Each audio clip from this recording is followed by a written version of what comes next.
Hello மக்களே, நான் தான் ஸ்ரீ அனுஜா.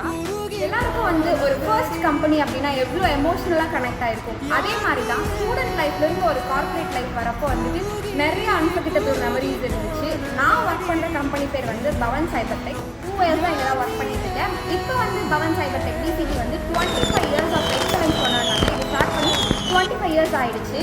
இந்த கம்பெனியில் நானும் ஒரு எதுவுமே தெரியாமல் கார்ப்பரேட் வேர்ல்ட்லாம் எப்படி இருக்கும் அப்படின்னு தெரியாமல் நானும் ஜாயின் பண்ணேன். பட் இங்கே கொடுத்த கைடன்ஸ் அண்ட் கம்ஃபர்டபுள்னஸ் எல்லாம் அவங்க சீனியர்ஸ் எல்லாம் எங்களுக்கு கைட் பண்ணனால தான் இவ்வளோ கம்ஃபர்டபுளாக நான் இங்கே ஒர்க் பண்ண முடியுது. ப்ளஸ் இங்கே என்னோடய பேஷனையும் நான் கண்டினியூ பண்ணிகிட்டு இருக்கேன். எனக்கு ஈஸியாக இங்கே ரெண்டுமே ஒர்க்கையும் பேலன்ஸ் பண்ண முடியுது அண்ட் ஆல்சோ சோஷியல் ஆக்டிவிட்டிஸ் அந்த மாதிரி செகண்டரியாகவும் என்னால் பண்ண முடியுது. ஸோ இப்போ 25 இயர்ஸ் செலிப்ரேட் பண்ணுறனால அப்கமிங் கெரியர் க்ரோத் எல்லாம் நிறையா இருக்க போகுது. கெரியர் ஆப்பர்ச்சுனிட்டிஸ் வரப்போகுது. பிசிடி பேஜை இன்ஸ்டாகிராம் பேஜ் நான் கீழே உங்களுக்கு கொடுக்குறேன். அதை ஃபாலோ பண்ணிக்கோங்க. உங்களுக்கும் யூஸ்ஃபுல்லாக இருக்கும். தேங்க்யூ.